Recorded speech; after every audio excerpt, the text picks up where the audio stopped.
మహిమ కలుగును గాక. దేవునికి వందనాలు.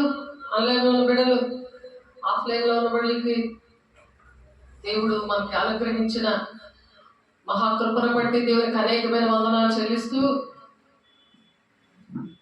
ఈరోజు శ్రమల ద్వారా సంపూర్ణంగా దేవుని యొక్క కుమారుల్ని చేస్తానంటున్నారు.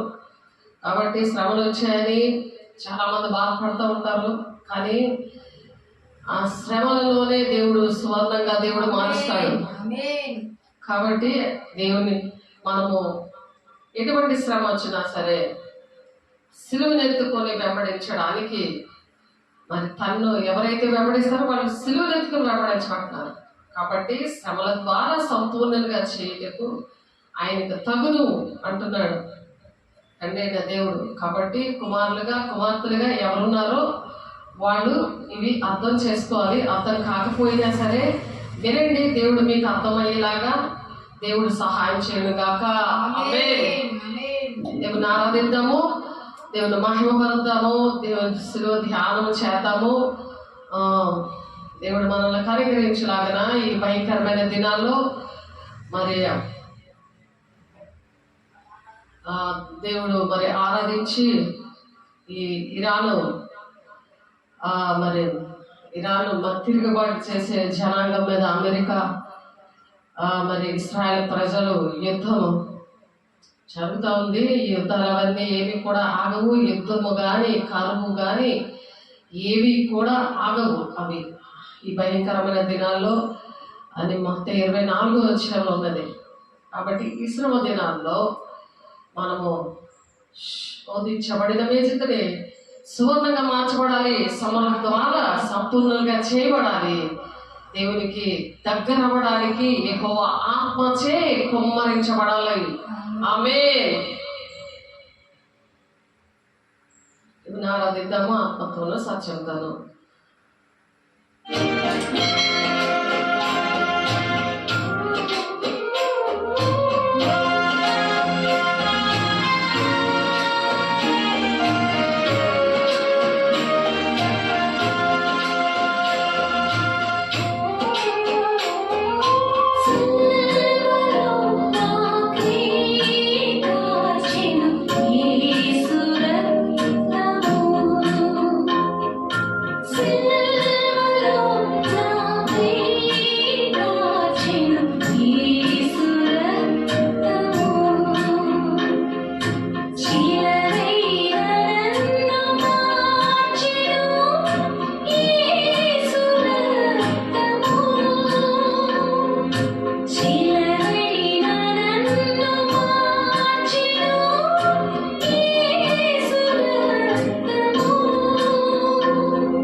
దేవునికి మహిమ కలుగును గాక.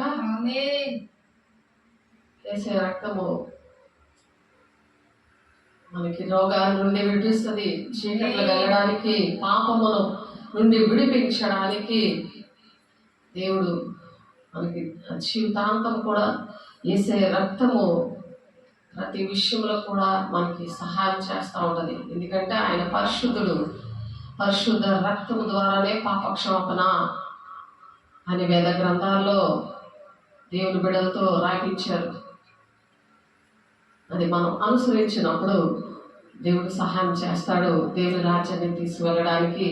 ఇహలోకంలో ఎన్ని శ్రమలు వచ్చినా, ఎన్ని ఇబ్బందులు వచ్చినా దేవుడు వారిని దేవుని రాజ్యంలో వెళ్ళడానికి ఆ శ్రమల గుండానే ఆ సాతాన్ని తొక్కుకుంటా వాళ్ళు బయలుదేరతారు. దేవుని తండ్రి చిత్తాన్ని నెరవేర్చడానికి యెహోవా ఆత్మను ఆనాడు దావీదు మీద కుమ్మరించాడు. మరి ఆ గొలియాతుని ఏ విధంగా అయితే జయించాడో దావీదు, అటువంటి ఆత్మను ఈ అంచె దినాల్లో అందరి మీద కుమ్మరించబడును గాక. అపోస్తలుల కార్యం 2:17 అంచె దినములలో నేను అందరి మీద ఆత్మను కుమ్మరిస్తాను. యవనులు దర్శనాలు చూస్తారు, వృద్ధులు కలలు కంటారు, మీ కుమారులు మీ కుమార్తెలు ప్రవచిస్తారు, మీ సేవకుల మీద సేవకురాండ్ల మీద నేను ఆత్మను కుమ్మరిస్తాను అంటాడు. ఈ భయంకరమైన దినాలలో ఆ శక్తి బలమును దేవుడు ఇస్తాడనమాట. అలా ఇచ్చి మరి ప్రతి విషయంలో కూడా తండ్రి చిత్తాన్ని నెరవేర్చడానికి ఎవరికి దేవుడు పరిశుద్ధులకి ఒక్కసారి అప్పచెప్పబడిన బోధలో పోరాడుతా తండ్రి చిత్తాన్ని నెరవేరుస్తారు. మరి 2 పేతురు 3:13 చూడండి. 2 పేతురు 3:13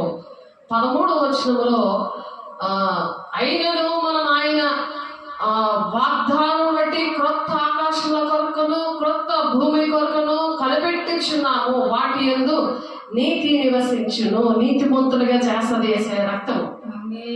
యేసయ్య రక్తం మనం రోజు కూడా ఆశ్రయించాలి. నేను 1999లో నేను ఏకాంతంలో ప్రార్థన చేసినప్పుడు 60 రోజులు సేవకు ముందు దేవుడే పెట్టాడు. నేను సేవకురాలని అవుతానని నాకు తెలియదు. దేవుడు పరిచర్య, ఇటువంటి బలమైన పరిచర్య అపోస్తల బోధలో దేవుడు పెంచుతాడని నాకు తెలియదు. భక్తి నేర్పించి ప్రభా అని అడిగినప్పుడు ఆ ఏకాంత ప్రార్థనలో దేవుడు సాతాను మీద అధికారం ఇవ్వడము, రోగుల మీద స్వస్థత ఇవ్వడము, దానికి ముందుగా దేవుడు యేసయ్య రక్తము, కొబ్బరి నూనె యేసయ్య రక్తంగా మారడము ఆ వరం ఇచ్చారు. నాకు ఒక ఆమె నా పక్కనే పడుకొని, ఆమెకి రాత్రంతా కూడా చీకట్లో ఆమె మీద పడిపోయి మరి రాత్రంతా బాధపడింది, ఉదయం అంతా కూడా బాధపడింది. ఎలాగంటే ఒళ్ళంతా మండిపోతూ ఉండేది, మంట ఒళ్ళంతా మండిపోతుంటే నేను ఆ ప్రేయర్లో ఉంటే సాయంత్రం పూట వచ్చింది. రాత్రంతా ఆ దుష్టుడు ఆమె నా చీకట్లన్నీ ఆమెను బాధపడుతుంటే సలోమి ఆమె పేరు పక్కనే పడిపోతుంది. నా పక్కనే నాతోటే హిందువులు అనమాట 5 వచ్చారు. దేవుడు తెలియలేని బిడ్డలు అక్కడ ప్రార్థనలో ఉన్నప్పుడు. అలా కాకుండా ఇంకా అనేక మంది ఉన్నారు అక్కడ. కానీ నేను నా పక్కన ఉండి ఆమె 2వ రోజు సాయంత్రం 5 ఆ టైంలో నేను ప్రేయర్ చేసుకుంటే నా దగ్గరికి వచ్చి కప్పులను పట్టుకొని అమ్మ నా కోసం ప్రార్థన చేయండి అని వచ్చింది. అంటే నేను వెంటనే దేవా నాకు అర్హత లేదు ప్రభా, దేవా నాకు దేవుడు చెప్తున్నారు ఇలాంటి విషయాలన్నీ కళల ద్వారా మాట్లాడుతున్నారు, కానీ నాకు అటువంటి అనుభవం అప్పుడు లేదు. అసలు నాకు అర్హత ఉందా అని నేను ప్రేయర్ చేసుకుంటున్నాను, నేను సిద్ధపడుతున్నాను. అలాంటప్పుడు నేను ప్రేయర్ చేసినప్పుడు ఆ ప్రార్థన ఆ వరము దేవుడు నాకు ఇచ్చారని ఎప్పుడు అర్థమైందంటే ఆమె ఆ ప్రేయర్ చేసి ఇచ్చినప్పుడు ఆమె బాడీ అంతా కూల్గా అయిపోయింది, ఆ మంటలన్నీ పోయి దేవునికి మహిమ కలుగును గాక. అప్పుడు ఆ క్రియ నా జీవితంలో జరిగినప్పుడు అది ఇప్పటికి 26 సంవత్సరాలు అవుతుంది. దాని ద్వారా మరి ఆమెలో ఉన్న చీకట్లన్నీ పోయి అక్కడ క్యాన్సర్ పేషెంట్, ఒక చెవు క్యాన్సర్, నోరు క్యాన్సర్ ఉన్న ఆయన కూడా అక్కడ స్వస్థత పొందుకున్నాడు అక్కడ. అలాగే ఇంకొక ముగ్గురు ఘట సర్పాలు పట్టున్నారు, వాళ్ళకు కూడా దేవుడు విడిపించారు. అలా కాకుండా ఇంకొక 30 మందిని అక్కడ స్తుతి ప్రార్థనలను ఉదయం నడిపించడం, 5 గంటలు లేపి నడిపించడం, ఇవన్నీ కూడా దేవుడు అక్కడ జరిగించారు. అంటే ప్రాక్టికల్గా నాకు ప్రార్థన ఉన్నప్పుడు నాకు పరిచర్య అక్కడే నాకు నేర్పించి దేవుడు పంపించారు. దేవుడికి మహిమ కలుగును గాక.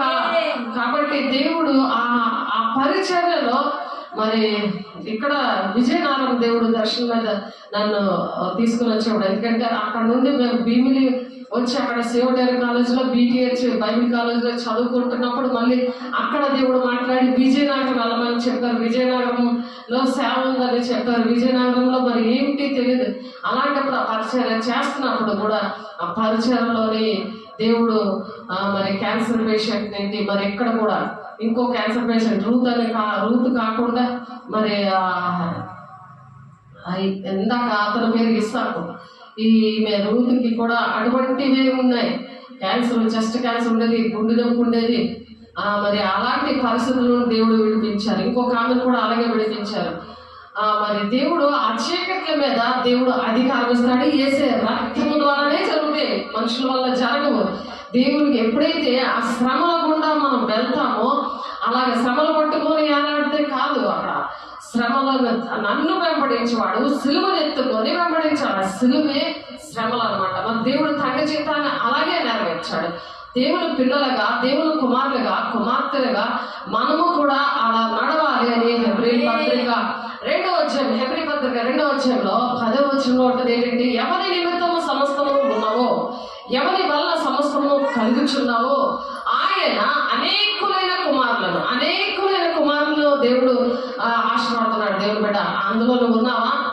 అనేక కుమారులను కుమార్తెలను మహిమకు తెచ్చుచుండగా, మహిమ వస్తుంది. మహిమ వస్తేనే ఆ కార్యాలు జరుగుతాయి. దేవుడికి మహిమ కలుగును గాక, దేవుడు మహిమతో నింపబడుతురు గాక. ఎవరైతే దేవుని కుమారులుగా కుమార్తెలుగా ఎంతమంది అయితే నా మూలంగా నడిపించబడతారో వాళ్ళే నా కుమారులు, నా కుమార్తెలు అంటున్నాడు దేవుడు.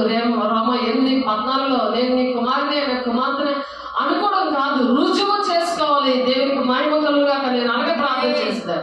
దేవా, నాలో నీవు నాని రుజువు పచ్చుకో అని నేను ప్రార్థన చేసేదాన్ని 99 నుంచి ఇప్పటి వరకు కూడా.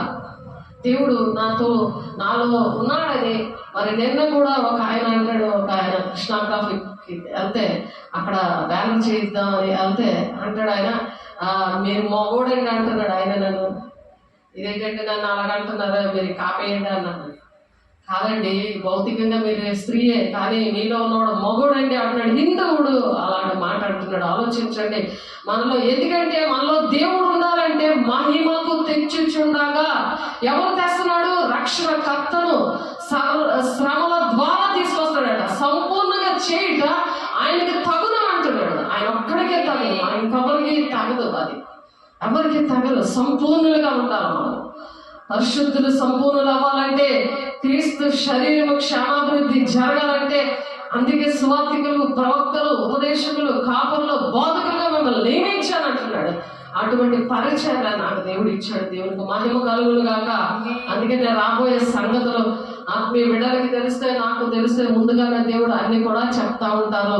దేవుని బిడ్డలారా, ఒకసారి ఆలోచించండి. భయంకరమైన దినాల్లో మనం అలా ఉండకపోతే ఈ యుద్ధ కాలంలో దేవుని రాకడిగా మనం ఎలా సిద్ధపడాలో ఆయన మనకి వాగ్దానం ఉంది కదా. కొత్త ఆకాశం కొరకు, కొత్త భూమి కొరకు మనం కనిపెట్టాలి. కనిపెడుతున్నప్పుడు జ్ఞానేంద్రులు నీకు తెరవబడతాయి. దేవుని బిడ్డ, నీకు తెరవబడితేనే నువ్వు సిద్ధపడగలవు.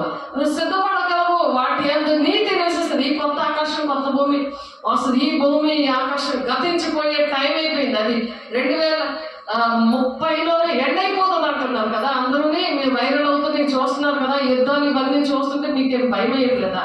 ఇప్పటికైనా నేను పరిశుద్ధంగా ఉండాలి, పరిశుద్ధులకు ఒక్కసారి అప్పచెప్పబడిన బోధలో నేను పోరాడతాను అని యూదా పత్రిక 1:3 పట్టుకొని మీరు ఉపవాసం ఉండండి. దేవుని బిడ్డలారా, దేవుడు మిమ్మల్ని దీవించనుగాక. అట్టి విధంగా ప్రియులారా, వీటి కొరకు మీరు కనిపెట్టేవారు గనుక శాంతము గలవారే ఆయన దృష్టికి నిష్కలంకులుగాను, నిందార్హ రైతులుగాను కనబడినట్లు జాగ్రత్త పడండి.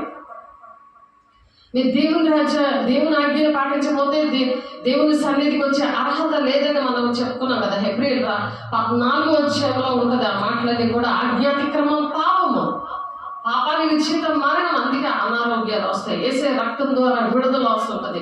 చీకట్లో పోతా ఉంటే యేసే రక్తము ప్రతి పాపం నుండి, శాపం నుండి విడిపించారు. అది కాబట్టి ఇక్కడ పౌలు గారు అని ఒక ఆయన వచ్చారు. ఆయన ఎక్కడ రాయలసీమ నుండి వచ్చాడు. ఆయన కూడా అలా వేసే రక్తం ద్వారా దేవుడు విడుదల వచ్చినప్పుడు 1 లీటర్ బాటిల్ ఆయన కోసం, 1 లీటర్ బాటిల్ నా కోసం తీసుకొచ్చాడు చర్చికి.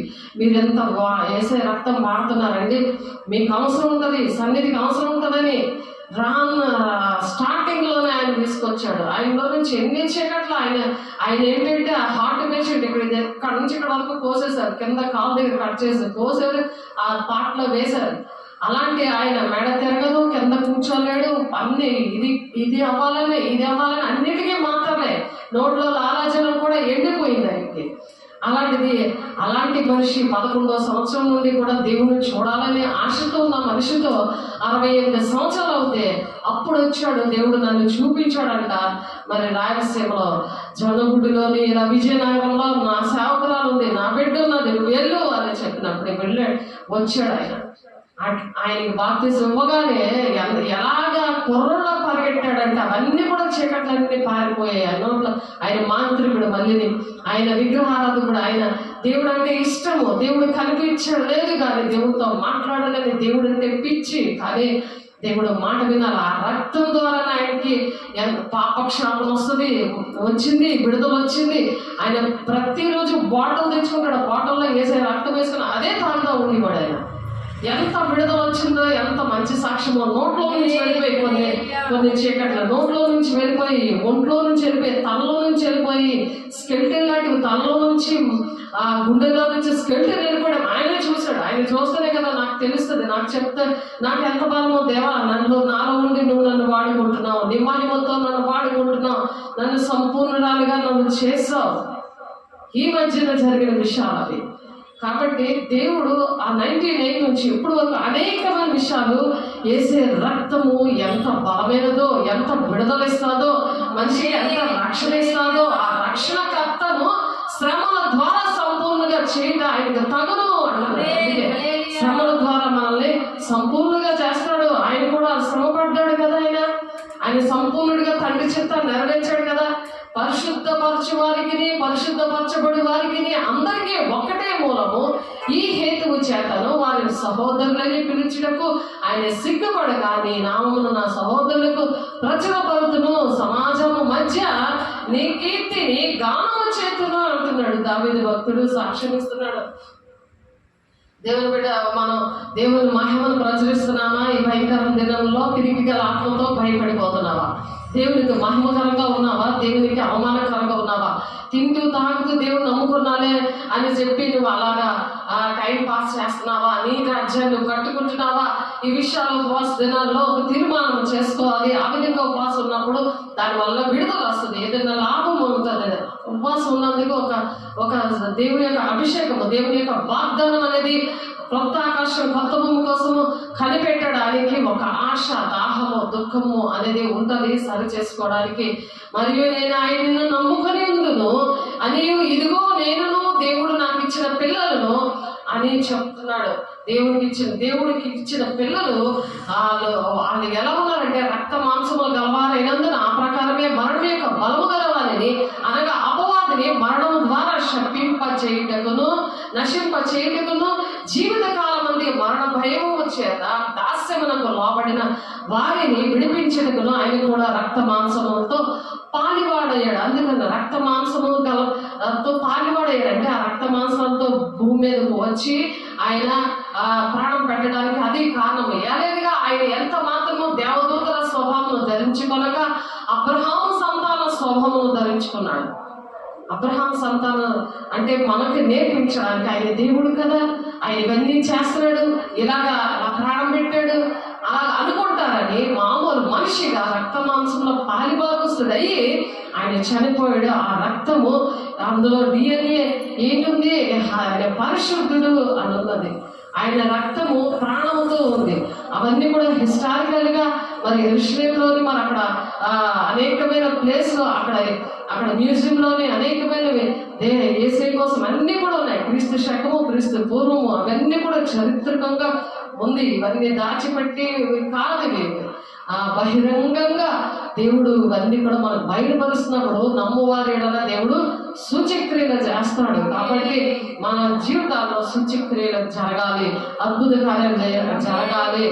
కావున ప్రజల పాపములను పరిహారము కలుగజేయడిగే దేవుని కావున ప్రజల పాపములకు పరిహారము కలుగజేయడిగే దేవుని సంబంధమైన కార్యములలో కనికరమును నమ్మకమును గల ప్రధాన యాజకుడు నిమిత్తము అన్ని విషయాలైన తన సహోదరుల వంటి వాడు కావాలంటున్నాడు. ఆయన తన సహోదరుల వంటి వాడు కావలసి వచ్చాను. ఆయన సహోదరు వంటి వాడు, ఆయన తన సహోదరుల వంటి వాడు కావలసి వచ్చాను. మనకి ఒక సహోదరుడిగా ఆయన ఆయన ఆయన చక్క స్నేహితుడిగా మన ప్రజల పాపముల కోసం అలాగా ఆయన ఆ విధంగా చక్కగా మనతో ఉంటున్నాడు. ఆయన ఒక స్నేహితుడిగా ఉంటాడు, ఒక ప్రాణ స్నేహితుడిగా ఉంటాడు, ఒక సహోదరుడిగా ఉంటాడు. మరి కాబట్టి దేవుని సంబంధమైన కార్యాల్లో కనికరము నమ్మకము గల ప్రధాన యాజకుడు నిమిత్తము అన్ని విషయాలు కూడా ఆయన తన సహోదరుల వంటి వాడికి కావాల్సి వచ్చినప్పుడు సేవకులు కూడా ఆ విధంగానే ఒక సహోదరులుగా పిల్లలుగా అలాగా మనం భావించుకొని అలాగ మనం సేవ చేయాలి. తన శోధింపబడి శ్రమ పొందని కనుక శోధింపబడి వారికి సహాయం చేయగల వాడే ఉన్నాడు. ఆయన శోధించబడ్డాడు కాబట్టి శోధన మనం శ్రమలో ఉన్నప్పుడు మనకు కూడా ఆయన సహాయం చేస్తాడు. మనకు కూడా శ్రమలు ఎందుకు వస్తాయంటే ఇతరులకు శ్రమ కలుగుతున్నప్పుడు అది మనకి మన శ్రమ గుర్తు వస్తుంది. అంటే ఆ శ్రమల గుండా మనం వెళ్తున్నాం కాబట్టి ఆ శ్రమలో ఉన్నప్పుడు ఇంత బాధలో ఉన్నారనమాట అనే విషయం అర్థమవుతుంది. అందుకు మనల్ని దేవుని పిల్లలుగా శ్రమల గుండా తీసుకెళ్లి సంపూర్ణులుగా చేస్తాడు. దేవునికి మహిమ కలుగుగాక. మనకు ఒక బాధ వచ్చినప్పుడు బోధ అర్థమవుతుంది కదా. ఆ బోధ ఎలా ఉంటుంది? మనం ప్రాక్టికల్ గా వాక్యం చూస్తున్నాము. మన జీవితంలో దేవుడు అది సంపూర్ణంగా చేయడానికి ఆ శ్రమను మన దగ్గరికి తీసుకొస్తున్నాడు. అది తీసుకొచ్చినప్పుడు మనం ఎక్కడికైనా వెళ్ళినప్పుడు ఇరుగు పొరుగలు కానీ మనం ఏ పరిస్థితిలో ఉన్నా ఎవరున్నా సరే ఆశపడతాం అటువంటి వాళ్ళని విడిపించడానికి. అటువంటి మనసు ఆ విధంగా కలుగుతుంది అనమాట. కాబట్టి దేవుడు మర్చిపోలేరు. దేవుని పిల్లలకు అలాంటి పని చేసినప్పుడు ఈ కొత్త ఆకాశం కొత్త భూమికి వచ్చే ఆ వాగ్దానం వాళ్ళ పట్ల నెరవేర్చబడుతుంది అనమాట.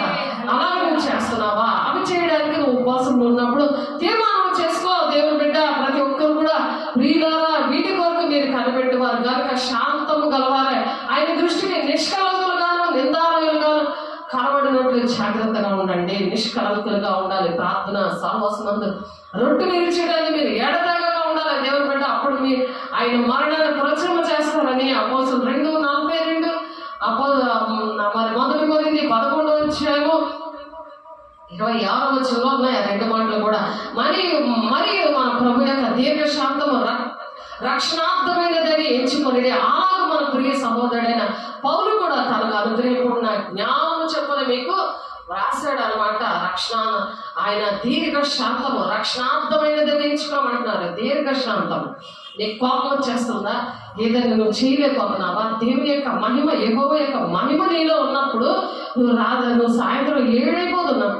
నాకు ఫోన్ చేస్తాను ఈ రోజుని 7 అయిపోతుంది. మరి అయినా సరే ఆయన బలం నాలో ఉండబట్టి చేయగలుగుతున్నాను పరిచర్య, ఇంట్లోనే బయట పరిచర్య ఇవన్నీ కూడా యెహోవా ఆత్మ ఉన్నప్పుడు మనం చేయగలం. అప్పుడు దీర్ఘశాంతం ఉంటుంది.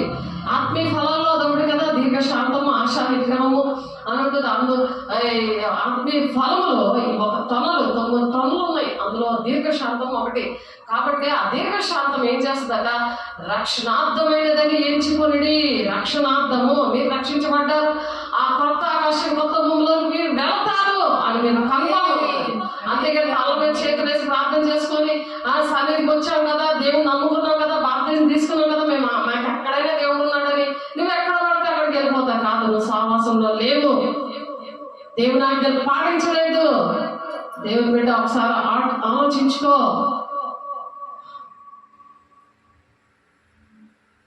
కాబట్టి దేవుడు జ్ఞానము చెప్పని మీకు రాసి ఉన్నాను అని పౌలు గారు చెప్తున్నారు. ఇప్పుడు మీరు దేవుడు జ్ఞానము చెప్పని మీకు యూట్యూబ్లో దేవుడు మాట్లాడుతున్నారు. కాబట్టి ఆ జ్ఞానము దేవుని జ్ఞానము పైనుండి వచ్చే జ్ఞానము భూసంబంధమైన జ్ఞానము నీకు కావాలి. భూసం ఎంత బయలు అవుతున్నాయో, ఎన్ని శ్రమలు వస్తున్నాయో, యజదినాలు అన్నింటా యుగాంతం వచ్చేస్తుంది, ఎండ్ అయిపోతుందంటున్నారు. మరి కొత్త ఆకాశం కొత్త భూమిలో నీతి నివసిస్తుందట. అందులో మనం ప్రవేశించాలి. మనకు అన్యాయం అనేది జరగదు, అక్రమంగా నడవలేవు. కాబట్టి వీటిని గురించి తన పత్రికలన్నింటిలోనే బోధించుచున్నాడు. అయితే వాటిలో కొన్ని సంగతులు గ్రహించడానికి చాలా కష్టమైంది. అందుకని గ్రహించలేకపోయినా వినండి, విని దేవుని దగ్గర ప్రార్థన చెయ్యండి. కాబట్టి అప్పుడు దేవుడు మీకు ఏంటంటే ఆ గ్రహింపు శక్తి యెహోవా ఆత్మ వల్ల మీకు కలుగునుగాక. వినాలి. నాకు అర్థం కావట్లేదు కదా అని వదిలేయకండి దయచేసి. కాబట్టి వీటిని గురించి తన పత్రికలను బోధించుచున్నాడు. అయితే వాటిలో కొన్ని సంగతులు గ్రహించడానికి కష్టమైనవి. వాటిని విద్యావిహీనులు, అస్థిరులైన వారు తక్కిన లేఖలను అపార్థం చేసుకుంటారు. ఆ లేఖనాన్ని అపార్థం చేసుకుంటారు. తమ స్వకీయ నాశనాన్ని అపార్థం చేసుకుంటారు. అంటే వక్రంగా తిప్పుకొని ఆ వాక్యాన్ని ఇంకొకలాగా అర్థం చేసుకుంటారు, అలా బోధిస్తూ ఉంటారు. కాబట్టి ప్రియులారా, మీరు ఈ సంగతులు ముందుగా తెలుసుకొని ఉన్నారు కనుక మీరు నీతి విరోధుల తప్పుడు బోధ వల్ల తొలగింపబడి మీకు కలిగిన స్థిరమైన మనసు విడిచి పడిపోకుండా కాచుకొని ఉండుడి. స్థిరమైన మనసు. నువ్వు బాల్యం నుండి ఏది నేర్చుకున్నావో అవే వాటి మీద నువ్వు నడవాలి. బాప్తిజం తీసుకున్నాక నువ్వు బాల్య పరిస్థితి వచ్చింది కదా, చంటి పిల్లలాగా ఉండి అప్పుడు విని అన్ని కూడా నువ్వు అనుభవించి కృతజ్ఞత లేకుండా ఉంటే యేసయ్య 32 కొరడా దెబ్బలు కొట్టినట్టు అవన్నీ ఒప్పుకోవాలి. మన ప్రభువును రక్షకుడు యేసుక్రీస్తు అనుగ్రహించి కృపయందును జ్ఞానమందును అభివృద్ధి పొందండి అని చెప్తున్నాడు దేవుడు. కృప, ఆ కృపను బట్టి జ్ఞానమందు మరి కృపయందు మనం అభివృద్ధి పొందుదము గాక. ఆయనకి ఇప్పుడు యుగాంత దినము వరకు మహిమ కలుగును గాక. ఈ యుగాంత దినములో ఆయనకు మహిమ కలిగినట్లు మనం వాడబడాలి. దేవుడు బిడ్డలారా, ఆయనకు మహిమ కలిగిన మనం ఉండాలని దేవుడు ఆశపడుతున్నాడు. సమ్ముల ద్వారా ఆ విధంగా సంపూర్ణంగా చేస్తాడట. కాబట్టి మనము ఎఫెసీ 4:15 ప్రేమ కలిగి సత్యము చెప్పొచ్చు. క్రీస్తు వలె ఉండటకు మనం అన్ని విషయాల్లో మనం ఎదుగుదాము అని చెప్తున్నాడు పౌలు గారు. కాబట్టి అన్ని విషయాల్లో మనం ఎదగాలి. అలాగే కొలస్సీ పత్రికలో 1:10 ఆయన చిత్తమును పూర్ణంగా గ్రహించిన వారినే. ఆయన చిత్తం ఏంటో, తండ్రి చిత్తం మన పట్ల ఏంటి ఉంది, తండ్రి చిత్తం యేసయ్య పట్ల ఏముందో ఆయన గ్రహించాడు. రక్తమాంసంలో పారిభాగస్తుడయ్యాడు. ఆయన మాటలు అదే తండ్రికి లోపడ్డాడు. మరి దుష్టుని ఎదిరించాడు. ఆయన ప్రాణం పెట్టాడు. మనల్ని అలాగే ప్రాణం పెట్టి మనట్లేదు. కానీ చిన్న చిన్న శ్రమలు కూడా ఓర్చుకోకుండా, ఆయన మహిమను ఆశ్రయించకుండా, యెహోవా మహిమతో నింపబడి దేవుని నమ్మకస్తులుగా ఉండి కొత్త ఆకర్షణ కోసం, కొత్త భూమి కోసం కనిపెట్టుకుని ఉండాలంటే మరి జ్ఞానేంద్రియాలు ఉండాలి. కాబట్టి దేవుడు ఈ మాటలు చెప్తున్నారు. ఆయన చిత్తమును పూర్ణంగా గ్రహించి వారు అవుతారు. అప్పుడు ప్రతి సత్కార్యంలో సఫలు అవుతారు. దేవుని విషయాన్ని జ్ఞానమందు అభివృద్ధి పొందుతారు. అన్ని విషయాల్లో ప్రభువును పెడతారంట. కొలస్సీ 1:10 ఉంది. ఆ వాక్యం పట్టుకొని ప్రార్థన చేయండి. దేవుడు బిడ్డలారా, దేవుడు మీకు అట్టి అభిషేకంతో నింపబడుదురు గాక. యేసు నామములో మలాకి 4:2 అయితే నా నామమందు భయభక్తులు గలవారు మీకు నీతి సూర్యుడు ఉదయిస్తాడంట. నీతి సూర్యుడు ఉదయించినప్పుడు మీరు వెలుగు సంబంధులుగా ఉంటారు. వెలుగుతో నింపబడిన దేవుని బిడ్డల్ని మీరు సహకారులుగా మీరు ఎంచుకుంటారు. వాళ్ళతో మీరు సహాయం, వాళ్ళతో మీరు మరి వాళ్ళతో మీరు ఏంటంటే సహవాసం చేస్తారు. అటువంటి సంఘంతో మీరు సహవాసం చేస్తారు. నీతి సూర్యుడు మీ మీద ఉదయించును గాక. కాబట్టి అతని రెక్కలు ఆరోగ్యము మీకు కలుగును. ఆరోగ్యం ఎలా కలుగుతుంది? ఆయన రెక్కలు కింద మనకు ఆశ్రయం కలుగును అన్నది వాక్యము. ఆ కోడి పిల్లలు ఎలాగా రక్షిస్తాడు, కోడిపెట్టి ఎలాగైతే ఆ రెక్కల కింద కోడి పిల్లలు ఎలా పెట్టుకుంటుందో ఆ రెక్కల కింద మనకు ఆశ్రయం కలిగి ఉందంట. కనుక మీరు బయలుదేరి క్రోపిని లేడుదల గొంతులు వేసుకొని దేవుడు పని చేస్తారంట. క్రోపిని లేడుదల ఎలా గొంతులు వేస్తుంది, అలా గొంతులు వేసుకొని మనం దేవుడు మహిమతో ఈ అంచు దినాల్లో మనం దేవుడు పని చేయడము గాక. యేసు నామములో అలాగా చేయాలని మొత్తం 28 అలా చేస్తే నేను మీకు ఏ సంగతులు ఆజ్ఞాపించినా వాటినే మీరు గైకొనవాలని వారికి బోధించండి అంటున్నాడు. నువ్వు గొంతులు వేస్తూ ఎలా బోధించాలి, అందరికీ ఏం చెప్పాలి, దేవుడు ఏంటి చేశారో, ఏంటి చెప్పారో, నీ జీవితంలో ఏంటి జరిగించారో, నీతో ఏమేమి మాట్లాడాడో అవన్నీ కూడా వివరించి వాళ్ళకి చెప్పాలి. ఇదిగో నేను యుగ సమాప్తి వరకు సదాకాలము మీకు కూడా ఉన్నానని వాళ్ళతో చెప్తున్నాడు. ఈ కరువు దినాల్లో, ఈ యుద్ధ కాలంలో, ఈ కరోనా టైము, మరి అనారోగ్యము, ఇవన్నీ కూడా అలాగ కంటిన్యూగా రాబోతున్నాయి. ఇప్పుడు 2019 నుంచి ఇప్పటి వరకు కూడా మరి ఏది కూడా అటువంటి పరిస్థితుల్లోనే ఉన్నాం. ఇంకా అది రోజు రోజుకి ఎక్కువ అవుతుంది తప్ప అది తక్కువ అవదు, అది బంద్ అవుతుంది అనమాట. ఎందుకంటే ఇవి అంచె దినాలు. ఇది దేవుడు వచ్చిన మరి ఈ తరంలోనే దేవుడు రాకడ అనేది వచ్చే దినాల్లో ఉన్నాం. దేవుడు బిడ్డ అది అర్థం చేసుకో. కాబట్టి 2 పేతురు 1:8 ఇవి మీకు కలిగి విస్తరించినడా అని మన ప్రభువైన యేసుక్రీస్తును గూర్చిన అనుభవ జ్ఞాన విషయంలో మిమ్మల్ని సోమరులైనను నిష్ఫలులైనను కాకుండా చేస్తాయట. ఎప్పుడైతే దేవుని మహిమను మీరు కోరుతారో, దేవుని జ్ఞానాన్ని కోరుతారో, దేవుని యొక్క సంతోషము మీలో ఉండి దేవుడు మిమ్మల్ని సోమరులుగా ఉంచదు, నిష్ఫలులుగా ఉంచదు. దేవుని కృపని లేడుదోడు వల్ల గంతులు వేస్తూ దేవుని మాటలు ప్రకటిస్తుంది కాక. కాబట్టి ఆ పెద్దలు నీవు ఆ గ్రంథం తీసుకొని దాని ముద్ర విప్పడకు యోగ్యుడు ఎవరు అని ఏడుస్తున్నాడు. ఈ గ్రంథము, ఈ విప్పబడిన వాక్యాన్ని ఈ అంచె దినాల్లో దేవుడు ప్రకటన గ్రంథం 5వ అధ్యాయంలో ఉంటుంది. విప్పబడిన వాక్యము 9 నుండి 14 వచ్చిన ముద్రలు విప్పుతేనే అర్థమవుతుంది ప్రకటన గ్రంథము. అయితే ఆ పెద్దలు నీవు ఆ గ్రంథమును తీసుకొని దాని ముద్రలను విప్పుటకు యోగ్యుడవు. నీవు వధింపబడిన వాడనైనా రక్తమిచ్చి ప్రతి వంశంలోనూ ఆయా భాషలో మాట్లాడే వాళ్ళను ప్రతి ప్రజలను ప్రతి జనములను దేవుని కొరకు మనుషులు కొని మా దేవునికి వారిని ఒక రాజ్యంగాను యాజకులుగాను చేస్తూ కనుక వారు భూలోకమందు ఏలుదురని కొత్త పాట పాడతారు. కొత్త పాట పాడతారంట. వాళ్ళు కొత్త పాటలు పాడతారు. వాళ్ళు మా దేవుని వారిని ఒక రాజ్యముగాను, మా దేవునికి వారికి ఒక రాజ్యముగాను యాజకులుగాను చేస్తూ కనుక వారు భూలోకమందు ఏలుదురని, భూలోకాన్ని ఏలుతారు. 1000 ఏళ్ల పరిపాలన ఏలుతారు. వాళ్ళు అలా కొత్త కీర్తన పాడతారు. మరియు నేను చూడగా సింహాసనము జీవులను పెద్దలను ఆవరించిన అనేక దూతల స్వరము వినబడను.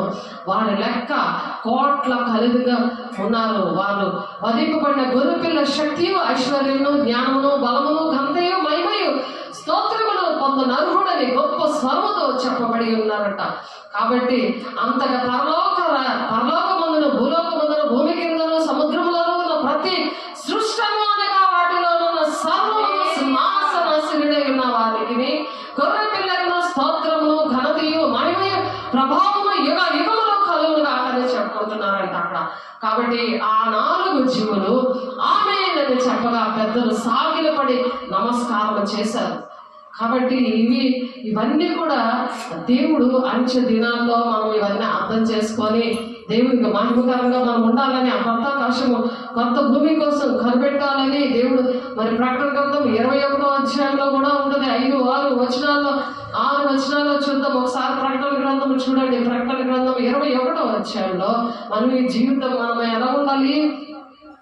ధైర్యంగా ఉండాలి. యెహోవా ఆత్మను పొందుకుంటూ దేవుని మహిమతో మనం నింపబడుతూ ఉండాలి.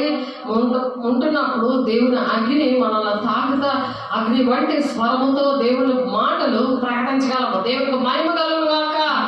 ప్రకటన 21వ అధ్యాయంలో అంతటా నేను కొత్త ఆకాశంలో కొత్త భూమిని చూచితిని.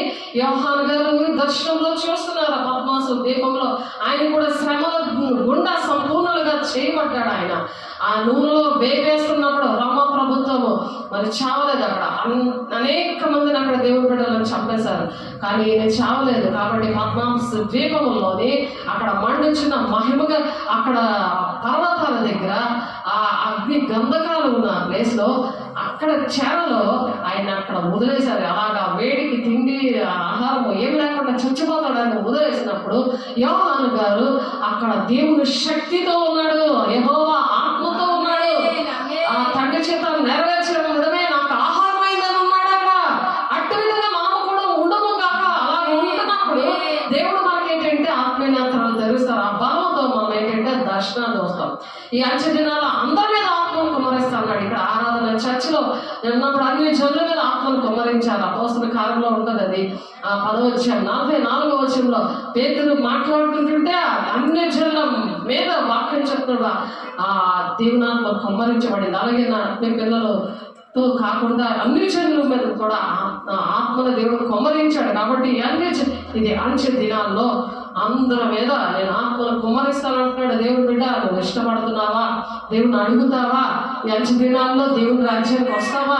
దేవుని రాజ్యానికి సిద్ధపడతావా? ఈ ఆకాశము ఈ భూమి గతించిపోతుంది. కాబట్టి మరియు నేను నూతనమైన ఇష్టమను ఆ పరిశుద్ధ పట్టణం తన భర్త కొరకు అలంకరింపబడిన పెండ్లి కుమార్తెలే సిద్ధపడి పరలోకమందున దేవుని యొద్ద నుండి దిగివచ్చుట చూచి తిని అంటున్నాడు యోహాను గారు. అప్పుడు ఇదిగో దేవుని నివాసం మనుషులతో కూడా ఉన్నది. దేవుని నివాసం మనుషులతో కూడా ఉంది. ఆయన వారితో కాపురం ఉండదు. వారు ఆయన ప్రజలందరూ దేవుడు తానే వారి దేవుడై ఉండి వారికి తోడై ఉండి నడిపిస్తాడట. యుగాల దేవుడు మనం ఆయనతో ఉండవలసిన దినాల్లో ఉన్నాము. మనం సిద్ధపడతాం. దేవుని బిడ్డ ఆయన వారి కన్నుల ప్రతి బాష్ప బిందులు తుడిచివేయను. నీకు అన్యాయం కలిగిందా?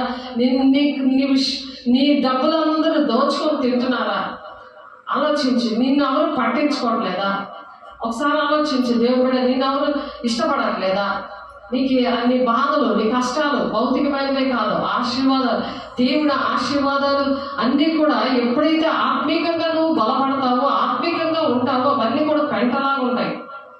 దేవుడు నిన్ను పోషిస్తాడు, నీకు ఆరోగ్యం ఇస్తాడు, నీకు బలం ఇస్తాడు, నీకు శక్తిని ఇస్తాడు. అభిషేకంలోనే ఉన్నాయి ఇవన్నీ కూడా. దేవునికి మహిమ కలుగును గాక. ఆయన వారి కన్నుల ప్రతి బాష్ప బిందులు అటువంటి శరీరానుసారమైన దుఃఖాన్ని కోసం కాదు ఇక్కడ మాట్లాడుతుంది. ఆత్మానుసారమైన దుఃఖము. తండ్రి చిత్తాన్ని నెరవేరుద్దామని నువ్వు పరుగులు తీసినప్పుడు, గురియలుగా పరిగెడుతున్నప్పుడు దేవుడిని ప్రతి బాష్ప బిందువులు తుడిచి వేస్తానని చెప్తున్నాడు. మరణము ఇక ఉండదు, దుఃఖమైనది, ఏడ్పేను, వ్యాధి ఇక ఉండదు. మొదటి సంగతులు గతించిపోయినది. సింహాసనాశం నుండి వచ్చిన గొప్ప స్వరము వచ్చింది. నేను వింటున్నాను అంటున్నాడు. నువ్వు వింటావా? దేవుని బిడ్డ ఈ అచ్చి దినాల్లో దేవుని స్వరం వినాలని ఆశపడుతున్నావా? దేవుని దగ్గర దేవుని ఆజ్ఞలు పాటించు. దేవుని సేవకులతో నువ్వు మాట్లాడు. దేవునికి ఇష్టంగా ఉండు. సంఘాలు పట్టించుకో. నువ్వు ఎక్కడైతే నువ్వు భక్తి నేర్చుకున్నావో పరిశుద్ధులకు ఒక్కసారి అప్పచెప్పడ బోధలో నువ్వు పోరాడు. అప్పుడు సింహాసనాశ్రయ వాడట. ఇదిగో సమస్తము నూతనమైనవి, నూతనముగా చేయించున్నానని చెప్పాను. మరి ఈ మాటలు నమ్మకమును నిజమైనవి ఉన్నవు కనుక వ్రాయమని ఆయన నాతో చెప్పుచున్నాడు. ఇవి నిజమైనవి కాబట్టి దేవుడు మరి యోహాను గారితో రాయు అని చెప్తున్నాడు ఆయన. కాబట్టి నీతో కూడా మాట్లాడుతున్నాడు కొన్ని విషయాలు. నేను ఎన్ని బుక్స్ లో నా షాప్లో నిండగా నేను దేవుడు చెప్తున్న విషయాలు అన్నీ రాసుకొని ఉంటుంటాను. హబక్కు 2:2 ఉండదు అన్నమాట. కాబట్టి ఇంకా అనేక మంది రాసుకోండి అని ఉంది, కానీ మీరు రాసుకోరు. మీకు అసలు దేవుడి కార్యాలు గుర్తుండవు. సాతానుడు అలా చేస్తాడు. దేవుని బిడ్డ నువ్వేమైనా నీ డబ్బు విషయాలు రాసుకుంటావు, ఎవరెవరో విషయాలు నీ బర్త్డే కోసం రాసుకుంటావు, మ్యారేజ్ డే కోసం రాసుకుంటావు, దానికోసం మొత్తం వాట్సాప్లో అంతా నింపేసి ప్రాణం తినేస్తూ ఉంటావు. అందరి ఫోన్లు నిండిపోతుంటాయి. కానీ దేవుడి మాటలు వినడానికి కానీ అటువంటి మాటల్ని సాక్ష్యం పెట్టడానికి కానీ నీకు మనసు అప్పదే. ఆ సాతాను మనసు పోవును గాక. నీకు యేసు నామములో మహిమగల నామములో ఇంకా చిన్నపిల్లలాగా మ్యారేజ్ డేలు, బర్త్డే ఇవన్నీ పెడతారా? సెల్ ఫోన్ పాడు చేస్తారా? ఆలోచించండి దేవుని బిడ్డలారా. ఏ ఆత్మ మిమ్మల్ని ఏర్పడి చేస్తుందో పరీక్షించుకోండి అని అంటున్నాడు మొదటి యోహాను 4:1 కాబట్టి అంచె దినాల్లో మనం ఒక్కరికొక్కరు పురుకొల్పుకోవాలి. పాటల ద్వారా, దేవుడి మాటల ద్వారా, సాక్ష్యం ద్వారా. అదే చేసే శరీరము. ఆ శరీరంలో ఆయన సంఘానికి శిరస్సే ఉండగా మనం అవయవములే ఉన్నాం. సార్వత్రిక సంఘమా, దేవుడు నీతోటే మాట్లాడుతాడు. మరియు ఆయన నీతో ఇట్లా సమస్తమైనవి నేనే, అల్ఫాయు ఒమేగాయు అనగా ఆదియు అంతమునై ఉన్నవాడను. తప్పికొనడానికి జీవజల బొగ్గల్లోని జలమాన్ని నేను ఉచితంగా ఇస్తానంటే డబ్బులకి కొనక్కర్లేదు. నీ సంతోషము అభిషేకంలో ఉంది. నీ శ్రమలన్నీ కూడా ఆ దుఃఖము, శరీరానుసారమైన దుఃఖము, ఆత్మానుసారమైన దుఃఖము, వేదన కలుగుతుంది. దేశం కోసము అంచె దినాలు అనేక మందిని రక్షించాలని వేదన దుఃఖము కలుగును కాక. యేసు నామములో జయించబడి వీటిని స్వతంత్రించుకొనును. నేను అతని దేవుడినే ఉండును, అతడు నాకు కుమారుడే ఉండును. అలా కుమారులుగా ఉండడానికే దేవుడు శ్రమల ద్వారా సంపూర్ణంగా చేస్తాడంట. అటువంటి బిడ్డలు శ్రమను తట్టుకోవడానికి ఇష్టపడట్లేదు కదా. నాకు శ్రమ వద్దు, నాకు అన్ని సుఖాలే కావాలి, నాకు చక్కటి ఆహారం కావాలి, నా పిల్లల పెళ్ళిళ్ళు కావాలి, నేను పెద్ద ఇల్లు కట్టుకోవాలి, ఇదే కోరికలు కదా. నీకు భూ సంబంధంలో ఏది విగ్రహంగా చేసుకుంటావా? ధనాన్ని విగ్రహంగా చేసుకుంటున్నావా? మనుషులు విగ్రహంగా చేసుకుంటున్నావా? ఎవరిని నువ్వు విగ్రహంగా చేసుకున్నావు? వాళ్ళతో పాటు ఉండిపోతావు. విడవబడిన సంఘంలో అంత్యక్రీస్తు రాబోతున్నాడు. అంత్యక్రీస్తు రాబోతున్నాడు. దేవుడి బిడ్డ అంత్యక్రీస్తు రాబోతున్నాడు. అవన్నీ కూడా ప్రకటనలు జరుగుతున్నాయి. అంతటా కడప 7 తెగుల్లో నిండిన 7 పాత్రలు పట్టుకుని 7 దేవదూతల్లో ఒకడు వచ్చి ఇతరమ్మటి పెళ్లి కుమార్తెను అతను అనగా గొర్రె పిల్ల యొక్క భార్యను నీకు చూపిస్తానని దేవుడు అక్కడ యోహానుకి చూపిస్తున్నాడు. పెళ్లి కుమార్తె యొక్క భార్యగా దేవుడు మనల్ని చూపించడానికి ఇష్టపడుతున్నాడు. నువ్వు పెళ్లి కుమారుడి భార్యగా ఉన్నావా? సంగమా సిద్ధపడి ఉన్నావా? దేవుడు అడుగుతున్నాడు. ఆత్మ వశుడనే ఉన్న నన్ను ఎత్తైన గొప్ప పర్వతం యెరూషలేము పరిశుద్ధ పట్టణము దేవుని మహిమ గలదే, పరలోకమందున దేవుని యొద్ద నుండి దిగి వచ్చిన నాకు కనిపిస్తుంది అంటున్నాడు. పరలోక పట్టణము నుండి మళ్ళీ మనం ర్యాప్చర్లో మనం వెళ్ళిపోతే ఆ పరలోక పట్టణము నుండి ఆ విడవబడిన వారి దగ్గరికి తీసుకొస్తాడు మళ్ళీ మనల్ని. నువ్వు సిద్ధపడ్డావా? నువ్వు సిద్ధపడ్డావా? ఒకసారి ఆలోచించు. కీర్తన 68వ అధ్యాయంలోని 18వ వచనంలో యెహోవా అను దేవుడు అక్కడ నివసించుచున్నట్లు విశ్వాస ఘాతకుల చేత సైతము నీవు కానుకలు తీసుకొని ఉన్నావు అని చెప్తున్నారు. విశ్వాస ఘాతకులు కూడా దేవునికి కానుకలు ఇవ్వాలి. విశ్వాస ఘాతకంగా సంఘాన్ని విడిచిపెట్టడం కాదు. అప్పుడు యెహోవా అను దేవుడు అక్కడ నివసించినట్లు, యెహోవా అనే దేవుడు నీ దగ్గర నివసించాలంటే విశ్వాస ఘాతకులు కూడా దేవుని సేవకి కానుకలు అర్పించాలి. దేవుని విడిచిపెట్టి వెళ్ళిపోవడం కాదు. కాబట్టి మరణము తప్పించడం యెహోవా వశము. నీకు మరణకరమైన కాలాలు వచ్చాయి కదా, పావులు, సింహాలు, మరి అనారోగ్యాలు, ఈ మరణకరమైన ఆ కళలు, మరణకరమైన పరిస్థితులు, యాక్సిడెంట్లు ఇవన్నీ ఎందుకు జరుగుతాయి?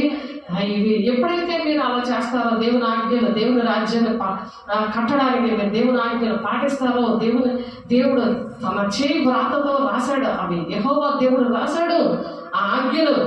నువ్వు అవి ఒక్కడు తప్పి తిరిగినా అపరాధిగా ఎంచబడతావు. యాకోబు పత్రికలో ఉంటుంది, మన ఆదివారం నేర్చుకున్నాం మనం. దేవుడు నిత్యంగా తన శత్రువుల తలలో పగలగొడతాడట. మానక దోషంలో చేయి తలగల నడినెత్తి, దీనికి తలపోటు అందుకే వస్తుంది. ఎన్ని శరణాలు వేస్తావు దేవుడు బిడ్డలు. మానక దోషంలో చేయి తలగల నడినెత్తి నేను పగలగొడతాను అంటున్నాడు ఆయన. పగలగొడతాడంటున్నాడు. అదేంటిది కూల్గా ఉంటుంది, అది వాడేస్తున్నావా? అది ఏంటంటుందండి? అదేంటి 5 ప్యాకెట్లు తెచ్చుకొని రాసుకున్నావు కదా మొన్న, అదేంటిది? నవరత్నాయన. అవి రాసుకొని నాకు కూల్గా ఉంటుంది అంటే నవరత్నాయన కాదు, వేసే రక్తం వాడాలి. మానక దోషంలో చేయకూడదు. మానక దోషంలో చేయి తలగల నడినెత్తి నేను పగలగొడతానంటున్నాడు. ఎన్నిసార్లు అలా పగిలిపోతుంటుంది. ఇది సేవకులు ప్రార్థన చేస్తుంటే సన్నిధికి వస్తుంటే పోతుంది, మళ్ళీ వచ్చేస్తుంది.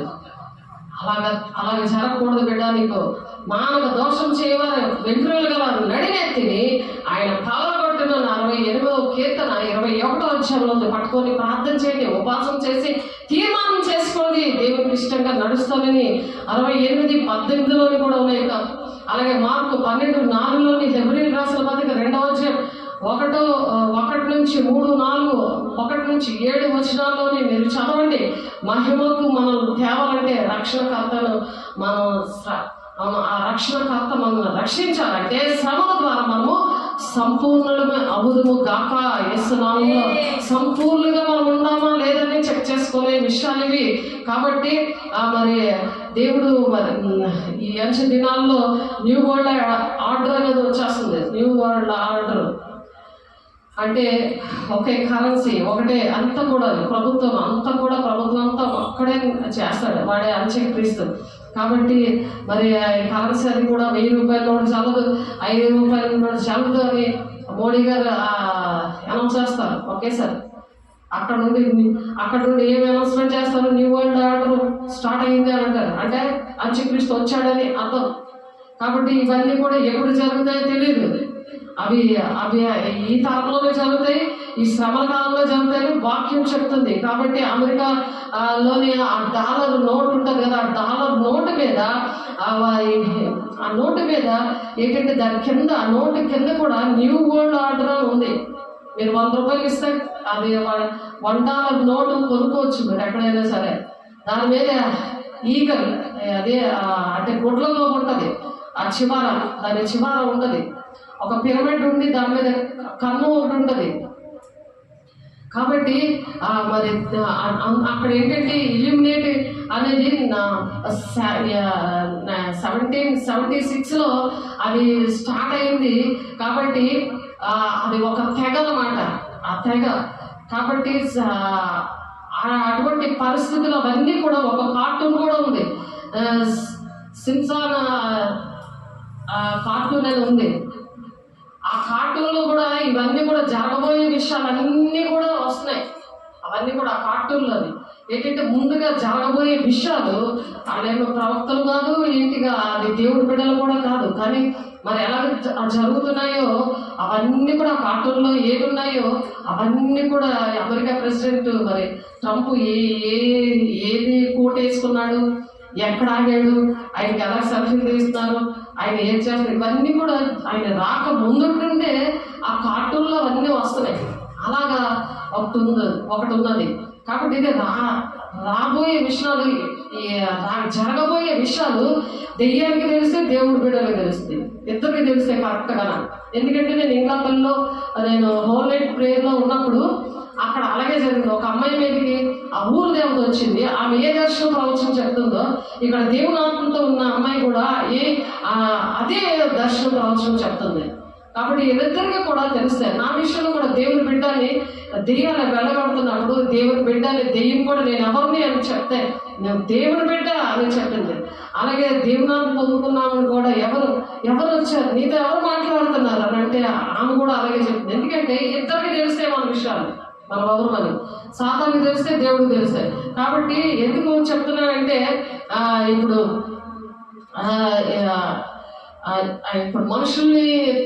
మనుషుల రక్తం తాగేవాళ్ళు, మనుషుల్ని పిల్లల్ని చంపుకొని తినేవాళ్ళు వీళ్ళు కూడా మరి ఉన్నారు, చాలా మంది ఉన్నారు. ఇప్పుడు వాళ్ళు మరి టైటానిక్ హీరో కూడా 30 కేజీలు మాంసం తిన్నాడు.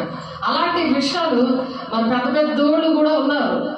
అవి ఏంటంటే ఎందుకంటే అవి అక్కడ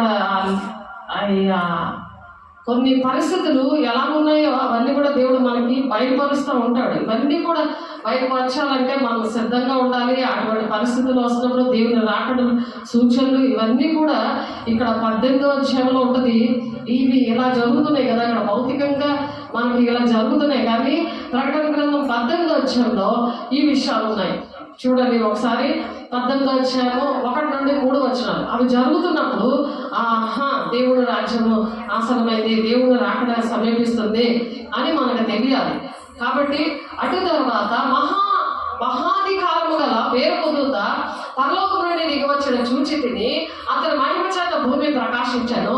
అతని గొప్ప స్వరముతో ఆర్పాటించి ఇట్లను మహాబబులోని కూలిపోయిన అది దయ్యములకు నివాస స్థలము, ప్రతి అపవిత్రాత్మకు ఉనికి పట్టుకును, అపవిత్రము అసహ్యమైన ప్రతి పక్షికి ఉనికి పట్టును ఆయను. అంటే అపవిత్రమైన పక్షి ఆ గుడ్లగోవ ఆ డాలర్ మీద ఉంది. ఆ డాలర్ నోటు ఉన్నది కదా, ఆ డాలర్ నోటు కిందేమో పైన ఇలా పిరమిడ్ లాగా ఉండి అక్కడ ఒక కన్ను ఉంది. దాని కింద ఇలా రాసున్నది ఏంటిది, న్యూ వరల్డ్ ఆర్డర్ అని చెప్పి. అంటే ఒకే కరెన్సీ, ఒకే రాజ్యము, అందరూ కూడా ఒకే శాంతిని కలుగు చేస్తానని, అందరూ ఈ యుద్ధాలు, ఈ కలహాలు, ఈ కరువులు ఇవన్నీ కూడా ఇవేమీ జరగకుండా నేను ఇదంతా పరిపాలిస్తానని ఒకడు నిలబడతాడు. ఆడే అంత్యక్రీస్తు. ప్రకటన 13వ అధ్యాయం ఉంటుంది, ఒక మృగము అని ఉంటుంది. అంత్యక్రీస్తు లాస్ట్లో వస్తున్నాడు కాబట్టి అంత్యక్రీస్తు వాడు వచ్చేస్తున్నప్పుడు మనము ఇవన్నీ కూడా జరుగుతాయని ముందుగా దేవుడు ప్రకటన గ్రంథం 13వ అధ్యాయంలో చెప్పారు. ఇక్కడ ఆ గుడ్లకు ఒక చివర ఉంటుంది, అది కనిపించదు సరిగ్గానే. బాగా మనం టెలిస్కోప్లో పెట్టి బాగా చూస్తే చక్కగా కనబడుతుంది. అది దెయ్యముల నివాసమును, ప్రతి అపవిత్రాత్మకు ఉనికి పట్టును. అపవిత్రాత్మకు ఉనికి పట్టట అపవిత్రమైన అసహ్యమైన ప్రతి పక్షికి ఉనికి పట్టాలి. అపవిత్రమైన అసహ్యమైన పక్షి ఆ గుడ్లగోవ. మనము పావులన్నీ పవిత్రమైనదిగా మనం ఎలాగైతే ఇష్టపడతామో వాళ్ళు అలాగే ఇష్టపడతారు. అదే బబులోను అనమాట. కాబట్టి ఏలైనగా సమస్తమైన జనములు మహోద్రేకముతో కూడిన దాని వ్యభిచార మధ్యమును త్రాగి పడిపోయి భూరాజులు దానితో వ్యభిచారం చేసి భూలోకమందరు వర్తకులు దాని సుఖభోగముల వల్ల ధనవంతులయ్యారు. ఇది ఇప్పుడు జరుగుతుంది. కాబట్టి ఇవన్నీ కూడా జరుగుతున్నాయి అంటే మనము రాకడానికి సిద్ధపడాలి, అన్ని కూడా తెలుసుకోవాలి, యెహోవా అభిషేకంతో మనం నింపబడాలి అని అర్థం చేసుకోవాలి. కాబట్టి తెగుళ్ళు, యుద్ధాలు, కరువులు ఇవన్నీ కూడా మొత్తం 24 అధ్యాయంలో ఉన్నది. అవి రాకడానికి సూచనలు శిష్యులు అడిగినప్పుడు చెప్తారు, కానీ అంతం వెంటనే రాదు అని ఉంది అక్కడ. కాబట్టి మరియు ఇంకొక స్వరం పరలోకం నుండి ఎలాగో చెప్పడం, ఇంటిని ప్రజలారా మీరు దీని పాపములో పాలువారు కాకుండానట్లును దాని తెగుళ్ళలో ఏది మీకు ప్రాప్తించకుండానట్లు దాన్ని విడిచిరండి. అటువంటి ప్రజల దగ్గర నుండి విడిచి రాంటున్నారు. దాని పాపంలో ఆకాశం నడుచున్నవి, దాని నేరంలో దేవుడు జ్ఞాపకం చేసుకొనిచున్నాడు. దాని నేరంలో అన్ని కూడా దేవుడు జ్ఞాపకం చేసుకున్నాడు. ఎవరు చూడట్లేదులే అని అనుకోవద్దు, కానీ దేవుడు జ్ఞాపకం చేసుకుంటున్నాడు. అది ఇచ్చిన ప్రకారము దానికి ఇయ్యబడి దాని క్రియలు చెప్పన దానికి రెట్టింపు చేయండి. అది కలిపిన పాత్రలో దాని కొరకు 2 కలిపి పెట్టుడి అని చెప్తున్నారు. కాబట్టి మనము దానిలో నుంచి బయటికి రావాలి అని చెప్తున్నారు. ఎవరైతే జ్ఞానం లేకుండా నశించిపోతారో, పాపంలో ఆకాశం నడిచి ఆ పాపంలో నేరంలో దేవుడు జ్ఞాపకం చేసుకున్నా అంటారట. ఆ పాపములన్నీ కూడా ఆకాశాన్ని అంటుతున్నాయి. చూడండి, సాతాను ఎలాగ నిద్ర పెడుతుందో ఒకసారి ఆలోచించండి. మెలకు అవి అర్థం కాకుండా, దేవుని వాక్యము అర్థం కాకుండా మరి ఆ సెల్ ఫోన్ని పాడు చేసి మరి దేవుల్లోనే ఉన్నాను అని ఒక భ్రమపరిచే ఆత్మ ఆ విధంగా నడిపించేస్తుంది. కాబట్టి దేవుడు ఇప్పుడు అందరూ కూడా ఏం చెప్తున్నారంటే 5 సంవత్సరాల లోపల ఇవన్నీ కూడా అయిపోతాయి. ఇవన్నీ కూడా 5 సంవత్సరాల లోపల మనం సెటిల్మెంట్ చేసుకోవాలంటే ఇప్పుడు ఏంటిది ఏ వచ్చింది కదా, ఆర్టిఫిషియల్ ఇంటెలిజెన్స్. ఇదేంటంటే ఇప్పుడు అమెరికాలోనే అక్కడ కాయని చెప్తుందంట, ఏంటంటే నువ్వు షట్ డౌన్ చేయకపోతే నేను ఈ మిషన్ని నువ్వు షట్ డౌన్ చేయకపోతే చంపేస్తాను అనుకుంటున్నాను. ఎందుకంటే ఇప్పుడు మనిషి కన్నా తెలివిగా మరి ఆర్టిఫిషియల్ ఇంటెలిజెన్స్ పనిచేస్తుంది. ఏదైనా మీరు ఏం కనుక్కొని అన్నీ తెలుసుకుందాం అనుకుంటున్నారు, కానీ మీ డీటెయిల్స్ అన్నీ కూడా అది క్యాచ్ చేసి చక్కగా అది అంత్యక్రీస్తు తాలూకది అనమాట. అది క్యాచ్ చేస్తుంది. అది దాంతో సావాసం చేయకుండా మీరు బయటికి రండి అని చెప్తున్నారు. ఇక్కడ మీరు ఇప్పుడు చదివారు కదా, ఆ వేదన దుఃఖములకి దేనికి చూడండి 6వ వచనంలో 5వ వచనంలో దాని పాపంలో ఆకాశం నడుచున్నవి, దాన్ని నేరములను దేవుడు జ్ఞాపకం చేసుకున్నాడు. అది ఇచ్చిన ప్రకారం దానికి ఇయ్యుడి, దాని క్రియలు చెప్పిన దానికి రెట్టింపు చేయండి. అది కలిపిన పాత్రలో దాని వరకు 2 కలిపి పెట్టండి. ఆ విధంగా మనం ఉండాలి. కానీ 4వ వచనంలో ఏముంది, మరియు ఇంకొక స్వరం పరలోకం నుండి ఇలాగ చెప్పగా వింటిని, నా ప్రజలారా మీరు దాని పాపంలో పాలివారు కాకుండానట్లును దాని తెగుళ్ళలో ఏది మీకు ప్రాప్తించకుండానట్లు దాన్ని విడిచిరండి అని చెప్తున్నారు. మీరు అర్థమంటే అందులో అన్ని నేర్చేసుకున్నాం కదా అనుకోవద్దు, మీరు దాన్ని విడిచి రమ్మంటున్నారు. సాతాను సంబంధమైన విషయం అది. కాబట్టి అది చంపుతాను అంటుంది. నువ్వు షట్ డౌన్ చేసావా, నేను చంపుతాను అంటుందంట. చూడండి మరి ఒకసారి మరి ఎంత పవర్గా తయారవుతుందో. మనిషే క్రియేట్ చేశాడు, మనిషి దేవుడిచ్చి జ్ఞానమే, కానీ దెయ్యం కోసం వాడుతున్నాడు మనిషి. కాబట్టి మనిషి ఇంకా అక్కడ ఉండడు. ఇంకా సాఫ్ట్వేర్ అనేది శుభ్రం పడిపోయిందని చెప్పారు కదా. 2023 సంవత్సరం దగ్గర నుండి కూడా అక్కడ ఏంటంటే దేవుని జ్ఞానంతో ఉన్న చదువులన్నీ కూడా ఇప్పుడు ఆర్టిఫిషియల్ ఇంటెలిజెన్స్ రోజుకి కూడా సిలబస్ పిల్లలకు మారిపోయి మరి సాఫ్ట్వేర్ ఇలాంటివన్నీ కూడా పడిపోయాయి. కాబట్టి ఉద్యోగాలు కూడా ఇక ఉండవు.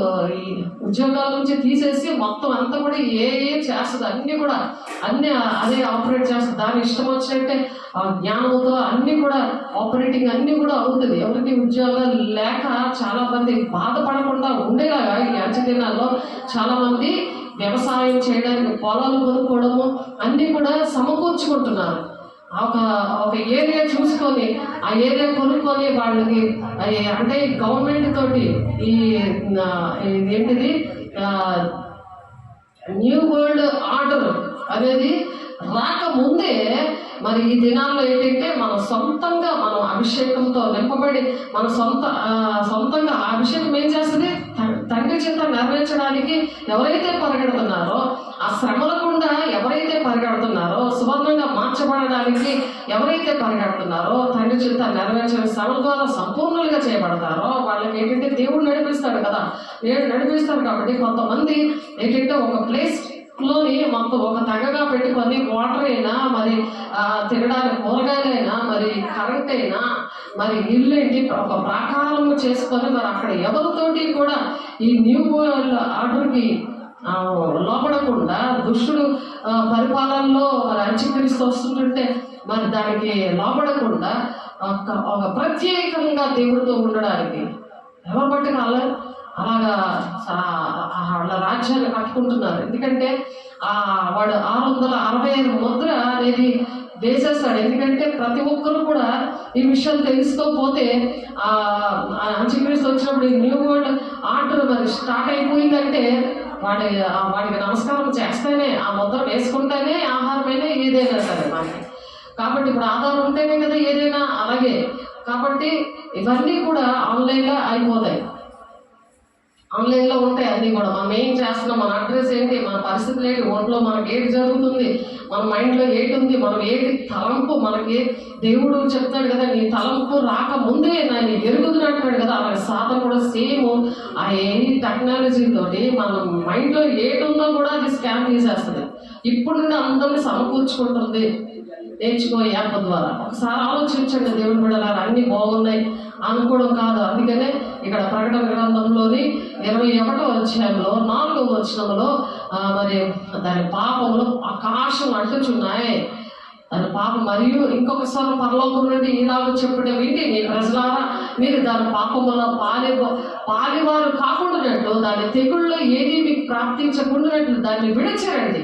ఆ తెగుళ్ళు మీకు ప్రాప్తించ మనకి మరి వారి పాపాలు మనం నిలబడి చేయవు. మన అడ్రస్లు వారికి తెలియక ముందే మనం ఎప్పుడైతే పరిశుద్ధంగా ఉంటామో పరిశుద్ధుల ఓర్పు ఇక్కడ కనబడదు అని ఉంది. ప్రకటన గ్రంథం 13:7 పరిశుద్ధుల ఓర్పు ఇక్కడ కనబడుతుందంట. ఆ ఓర్చుకోవడానికి కూడా శక్తి ఇస్తాడు, అటువంటి జ్ఞానం ఇస్తాడు. ఆ జ్ఞానంతో ఈ లోపల మనం పరిశుద్ధ సంఘము, పెళ్లి కుమార్తె సంఘము అలాగా సాతాన్ని బాధ పెడుతుంటుంటే అప్పుడే ర్యాప్చర్ వస్తుంది అన్నమాట. అప్పుడు వెంటనే దేవుడు బిడ్డలు పరిశుద్ధులుగా ఉన్న వారిని పిలువబడిన పరిశుద్ధులుగా మరి పిలువబడిన వారికి ఏర్పాటు చేసిన బోధలో పోరాడుతున్న వారిని ఆ శ్రమ తట్టుకుంటూ ఆ శ్రమను తట్టుకుంటూ సంపూర్ణులుగా చేయబడుతున్న వారిని దేవుడు ఆ ర్యాప్చర్లో ఎత్తబడే గుంపులోకి తీసుకెళ్ళిపోతాడు పెళ్లి కుమార్తె సంఘముగా.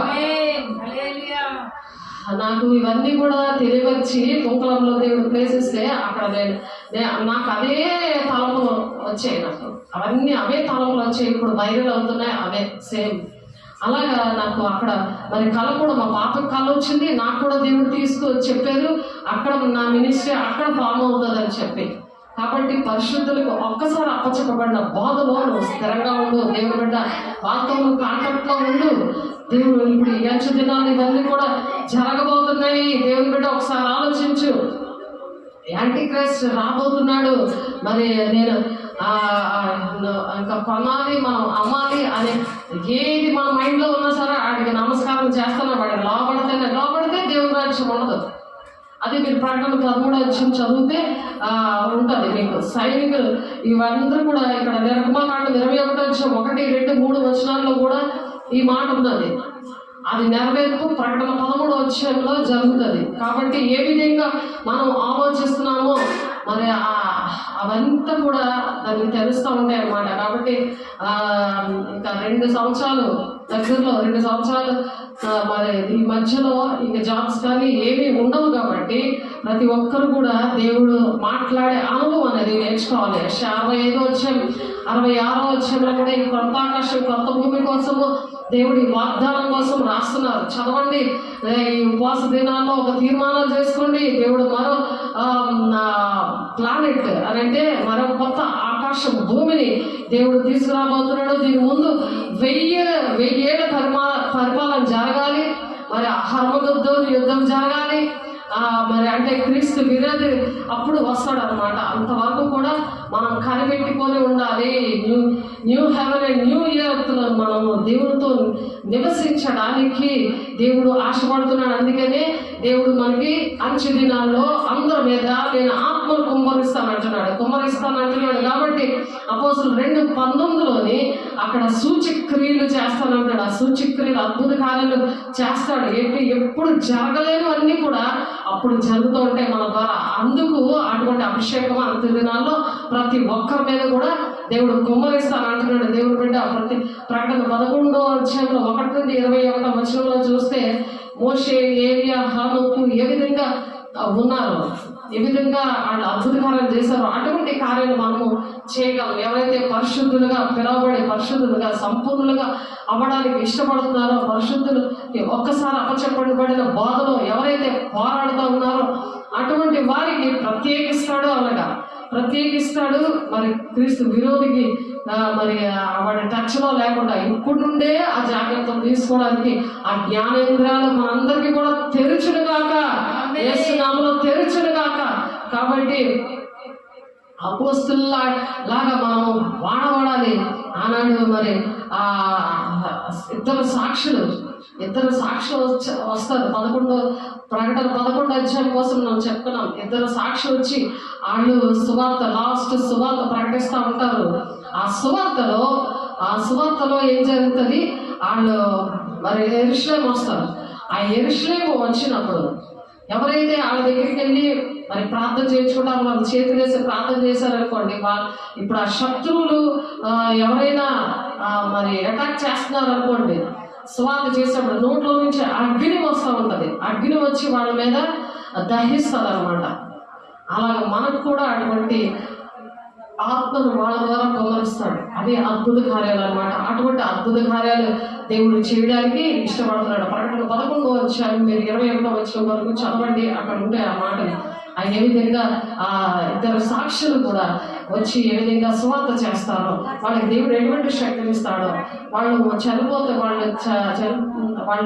వాళ్ళు చనిపోయినప్పుడు మనలో వాళ్ళు ఆ జీవాత్మ దేవుడి యొక్క ఆత్మ వెళ్ళి వాళ్ళు పరలోక రాజ్యం వెళ్ళగలుగుతారో అవన్నీ కూడా అక్కడ ఉన్నాయి. కాబట్టి పరిశుద్ధుల ఓర్పు ఇందులో కనబడుచున్నదని ప్రకటన 13:7 మనం అందుకని పరిశుద్ధంగా ఉండాలి, సంపూర్ణంగా జరగాలని దేవుడు ఆశపడుతున్నాడు. కాబట్టి అట్టి కృప అట్టి మహిమ ప్రతి ఒక్కరికి అనుగ్రహించబడను గాక.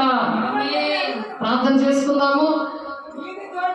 మహిమగల దేవాభిషక్తుడా నాయన, నీ కృపగల నామలో, నీ మహిమగల నామలో ఇంతవరకు ప్రభా మాతో మాట్లాడిన దేవా, ఈ శ్రమల గుండా నా తండ్రి మమ్మల్ని నాయన ఆయా పరిశుద్ధులుగా సంపూర్ణులుగా చేయడానికి ఇష్టపడిన దేవానికి స్తోత్రం. విన్న వాక్యాన్ని నూరంతులుగా ఫలింపదయించండి. వేస్తున్నాను చేతులెత్తి ప్రమాణం చేయడానికి, దిద్దుబాటు చేసుకోవడానికి, తీర్మానం చేసుకోవడానికి నిలిచిన మంచి గొప్ప అవకాశాన్ని బట్టి మాకు వందనాలు, స్తోత్రాలు ప్రభా.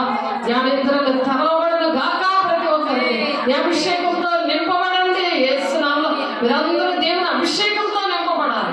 వేస్తున్నాను విన్న వాక్యము నా తండ్రి నాయన అది నెమరు వేసుకుంటూ ఇంటికి వెళ్ళి ప్రభా నా తండ్రి పర్సనల్ గా ప్రార్థన చేసుకోవడానికి అయ్యా మీరు సహాయం తెచ్చండి. నీ రాజ్యం కట్టడానికి సహకారులు లేవనెత్తండి. అపోస్తలుల బోధల ప్రభా అయ్యా వారి పేర్లు జీవగ్రంథంలో ఉంటాయని అంటున్నాం ప్రభా. అయ్యా ప్రతి ఒక్క కన్నీటి బాష్పాన్ని తుడిచేటప్పుడు ప్రభా అయ్యా యెహోవా కళ్ళు నాయన అయ్యా లోకమంతగా సంచారం చేస్తున్నావు, మంచి వారిని చెడ్డవారిని చూస్తున్నాను ప్రభా.